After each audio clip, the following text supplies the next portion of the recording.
السلام عليكم ورحمة الله وبركاته.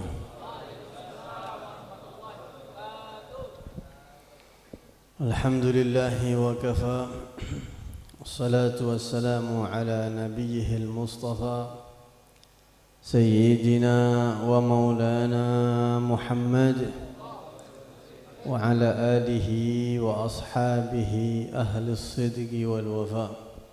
أما بعد، فقال عز من قائل في محكم تنزيله وهو أصدق القائلين: فلا وربك لا يؤمنون حتى يحكموك فيما شجر بينهم ثم لا يجدوا في أنفسهم حرجا مما قضيت ويسلموا تسليما. وقال أيضا: وما كان لمؤمن ولا مؤمنة إذا قضى الله ورسوله أمرا أن يكون لهم الخيرة من أمرهم.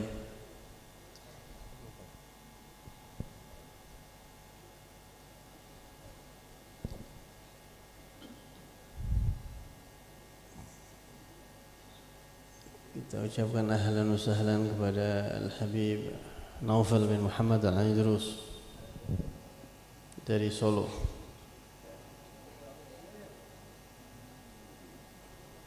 Kita tunggu dulu. Marhaba Ki.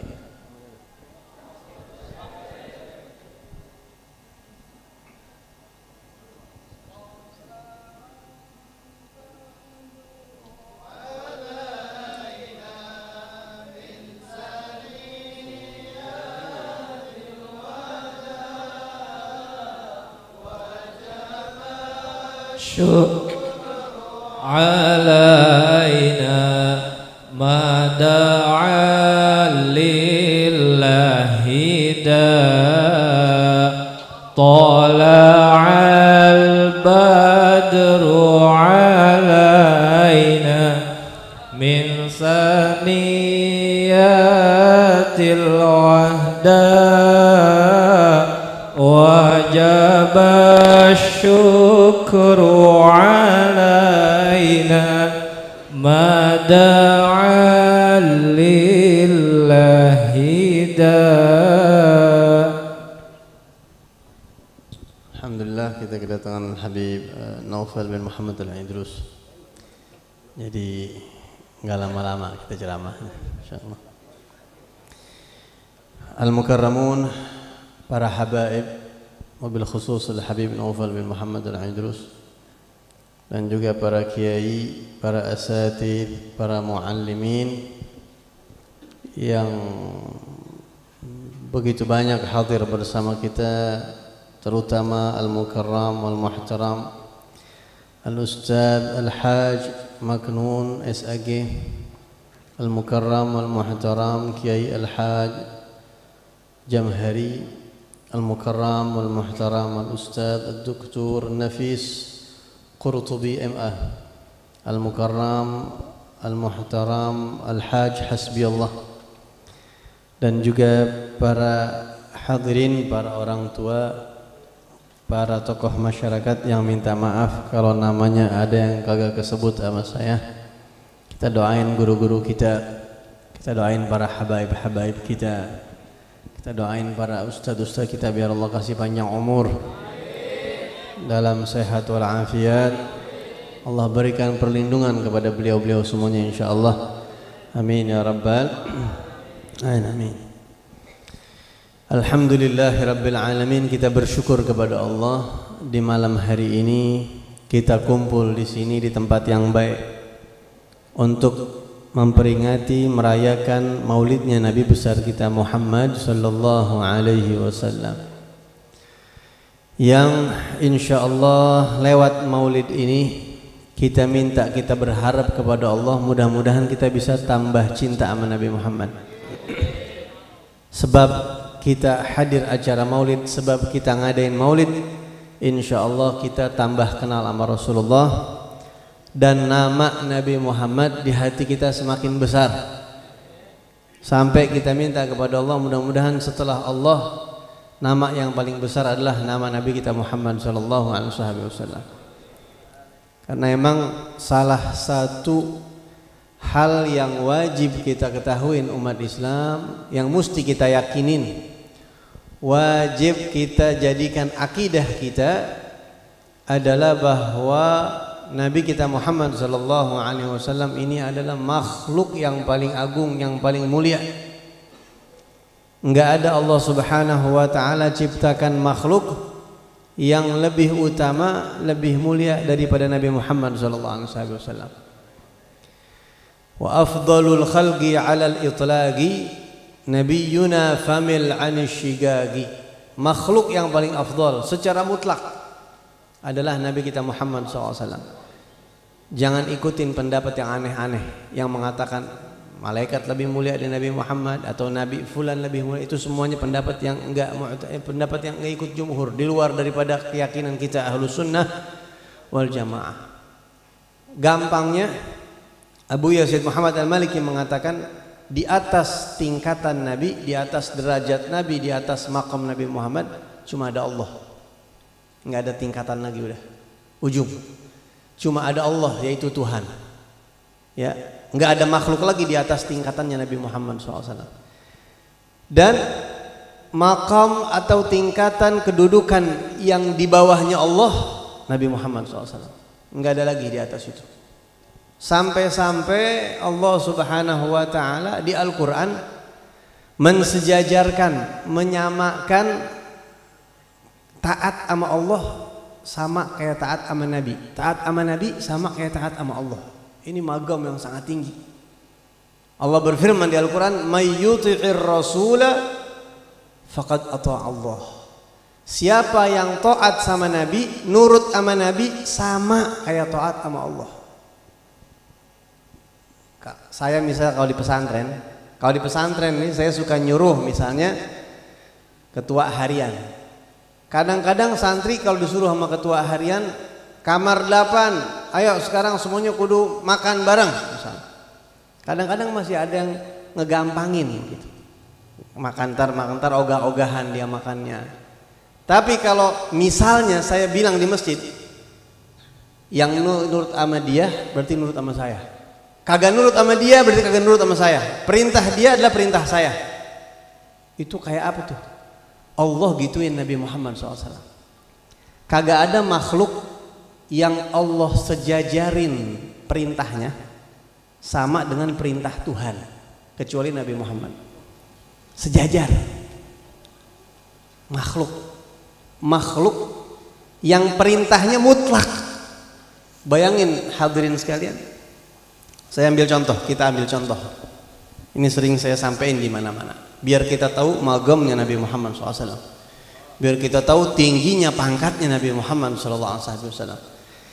Kalau kita misalnya sholat duhur misalnya, Allahu Akbar. Kita sholat duhur, tiba-tiba ibu kita atau bapak kita manggil.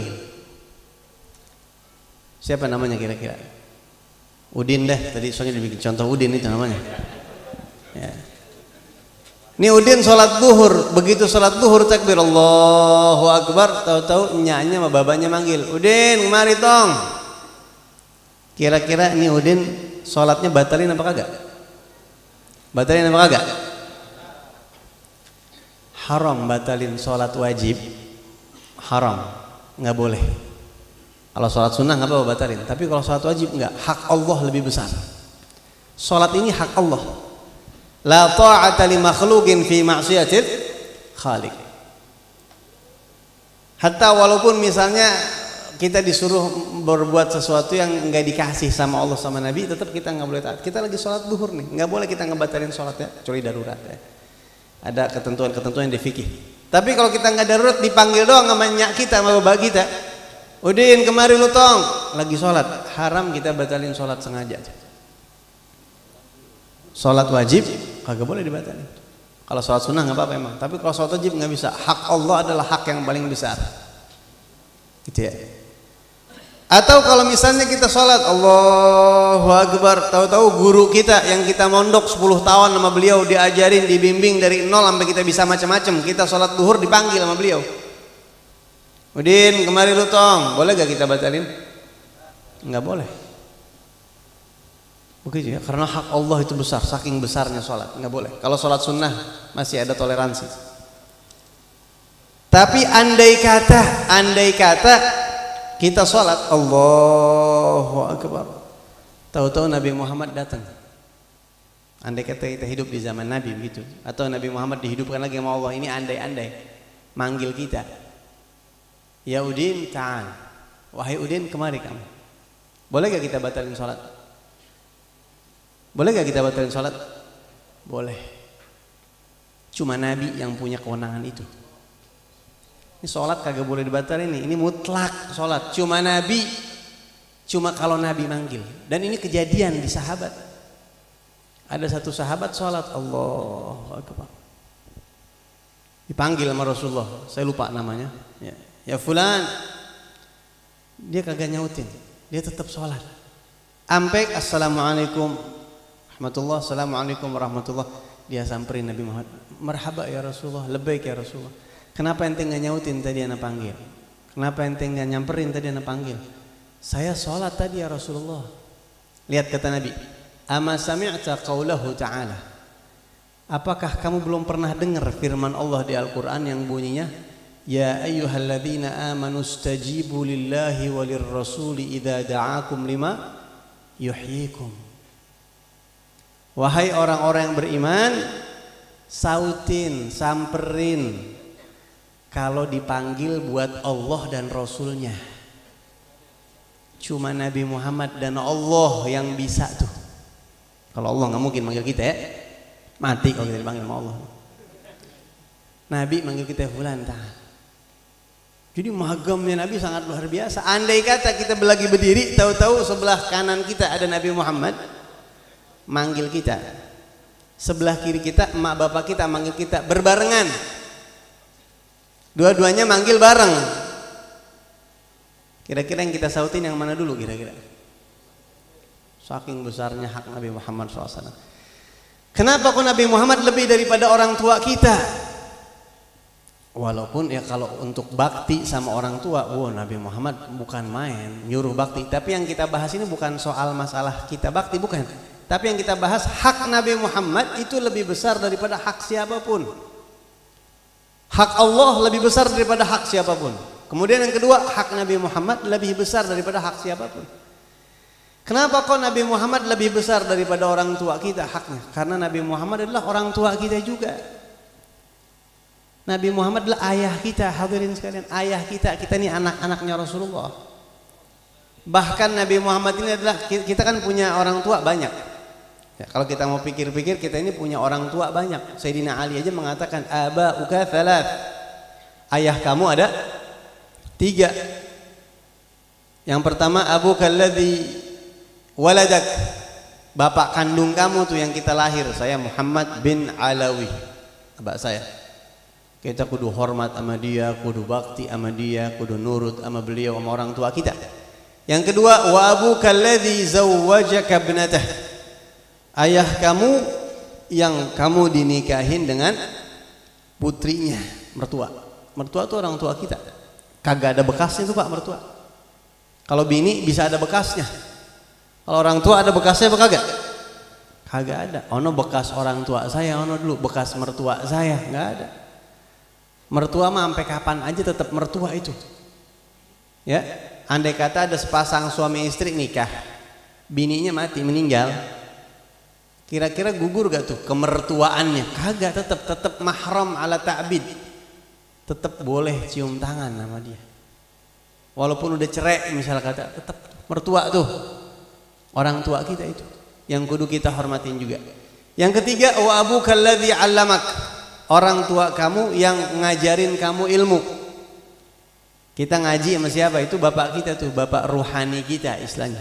Ada bapak ideologi, ada bapak biologis kalau kata anak sekarang gitu. Biologis itu bapak kandung. Kalau ideologi yang ngajarin kita ilmu, yang kita serap ilmunya itu bapak kita. Makanya banyak murid-murid yang manggil orang tuanya panggilan bapak, Walid. Abdurrahman Segaf dipanggil Walid sama murid-muridnya.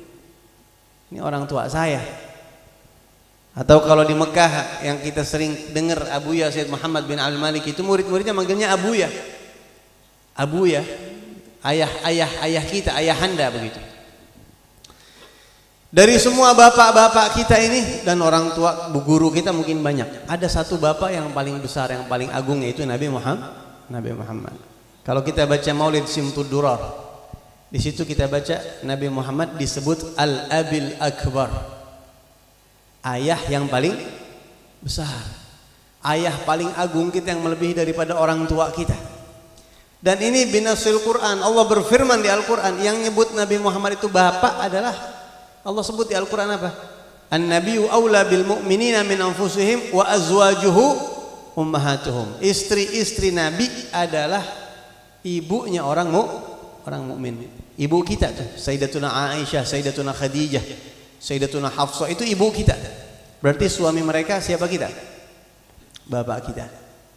Berarti Rasulullah adalah ayah kita. Makanya hak Nabi Muhammad sangat besar, melebihi daripada siapapun.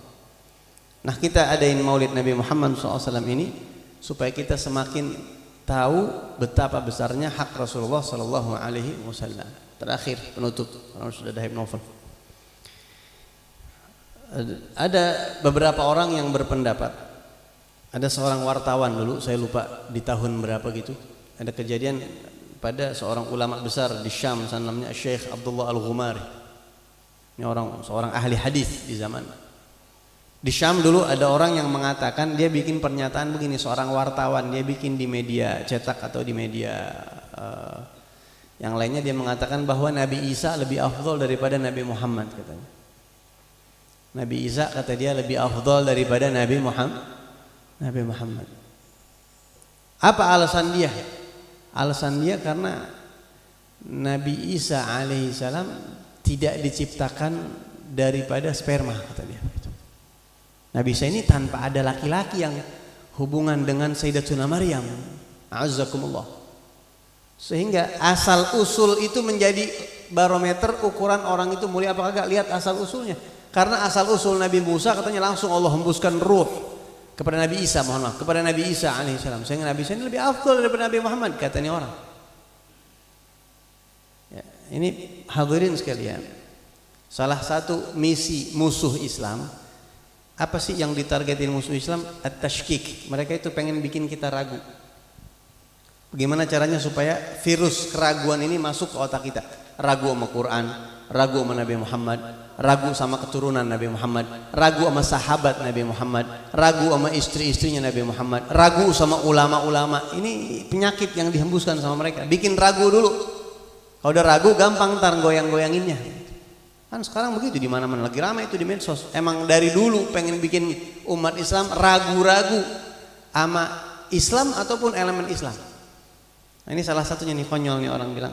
Sumber asal usul manusia itu jadi ukuran orang ini mulia apa kagak. Nabi Isa ini langsung Allah hembuskan ruh ke dalam Sayyidah Maryam, ke dalam tubuhnya Sayyidah Maryam. Orang banyak yang kena pengaruh sama. Emang kan kadang-kadang Pak, orang pinter suka bikin orang keblinger emang. Orang pinter banyak yang nyeleweng. Makanya kata Nabi Muhammad di dalam hadis disebutin, aktsaru ahlil jannah al-buluh. Penghuni surga itu rata-rata orang-orang yang bukan orang bodoh sih, orang yang kagak terlalu ngerti apa-apa gitu. Nanti orang-orang surga kebanyakan orang yang kagak ngerti apa-apa. Kalau gampangnya nih di kampung kita, aki-aki yang bangsa kagak ngerti banyak ini itu, cuma dia sama ulama nurut, ya asal dia nungguin sholat dia ngajak orang baca selawatan, misalnya di wujud qidam baga mukhalafatul lil hawadithi qiyamuhu binafsihi wahdaniyah Qudrat irada. Tuh aki-aki asal sore-sore dia nungguin maghrib dia baca begituan pakai speaker. Ya, Allahumma salli ala sayyidina Muhammadin tibbil qulubi wa dawaiha. Coba tanya sama tuh aki-aki. Kong, kira-kira menurut engkong ini Al-Quran masih relevan gak dengan zaman sekarang? Secara histori gua kagak ngerti gitu-gituan. Aki-aki begitu. Pokoknya gue tuhnya gue ngaji ikut guru-guru gue dulu gua gak ngerti begitu-gituan. Kagak pinter. kagak ngerti banyak. Cuma artinya taslim sama Allah tuh. Sama Nabi Muhammad iya aja. Sama Allah sama Nabi iya aja. Nabi adalah makhluk paling mulia. Ya, udah selawat sama Nabi. Begitu tuh, nggak kebanyakan lagu. Ya, kalau ngelihat orang-orang pintar kan banyak yang doktor-doktor kritik Quran, kritik Nabi, kritik hadis Nabi Muhammad, banyak banget. Apalagi kalau kita kuliah tuh ke S3, S2 banyak banget. Kembali ke cerita orang tadi, ini wartawan bilang, kata dia ini asal usulnya. Gempar, dan sebagian orang kena omongan orang ini. Akhirnya Syekh Al-Ghumari gergetan nih, ngelihat orang kayak begini dia gergetan. Gua kagak tahan kata orang kayak begini, gue pengen samperin kata dia. Disamperin, didebatin sama dia.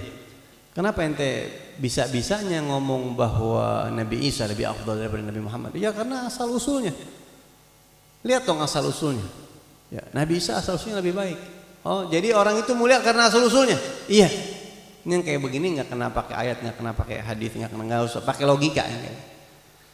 Akhirnya Syekh Umari mengatakan kalau memang seseorang itu mulia dari asal usulnya, maka berarti Nabi Allah Adam alaihissalam dan juga Ibunda Hawa lebih mulia daripada Nabi Isa sekalian. Berarti Ibunda Hawa yang notabene dia seorang wanita, bukan Nabi, ngalahin semua Nabi dong berarti.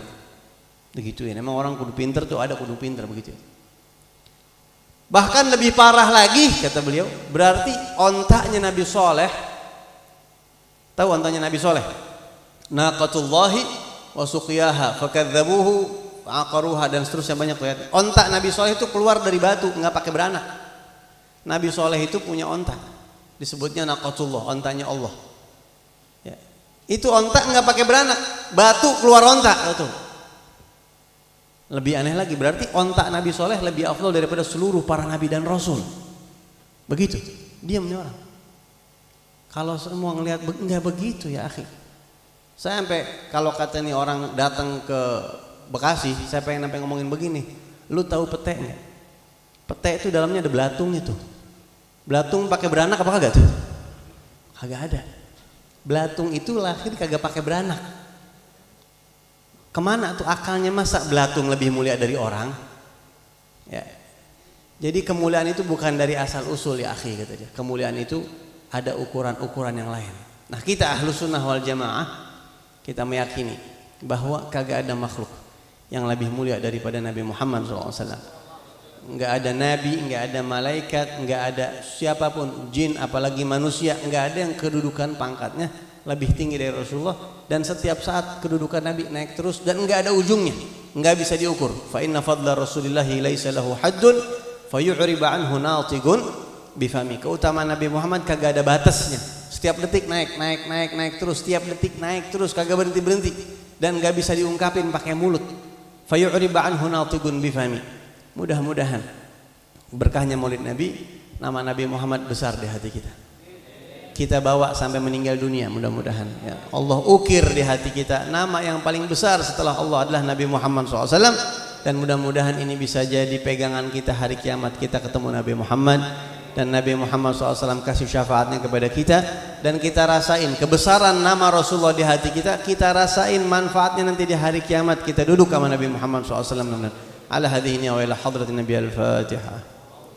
الشيطان الرجيم بسم الله الرحمن الرحيم الحمد لله رب العالمين الرحمن الرحيم مالك يوم الدين إياك نعبد وإياك نستعين اهدنا الصراط المستقيم صراط الذين أنعمت عليهم غير المغضوب عليهم ولا الضالين. Hadirin, saya minta maaf kagak bisa lama-lama, dan juga saya sebenarnya tadi hampir kagak bisa datang, lagi kurang sehat, kecapean. Tadi saya diajak guru saya main bola, saya udah tumben-tumbenan kagak pernah main bola, diajak guru jadi main bola, ada kita larian gitu. Jadi kaki juga berasa, terus badan juga kurang ini banget. Mudah-mudahan habis ini kita banyak olahraga deh insyaallah ya, buat lebih sehat lagi. Ini yang saya bisa sampaikan, jadi minta maaf kalau kurang konsentrasi, saya kurang bisa bawain sebagaimana biasanya. Mudah-mudahan sedikit apa yang saya sampaikan ada manfaatnya. Nanti insyaallah lebih banyak lagi dari guru kita Al-Habib Naufal bin Muhammad Al-Idrus. Hakadha minni wal 'afwu minkum. Wassalamualaikum warahmatullahi wabarakatuh.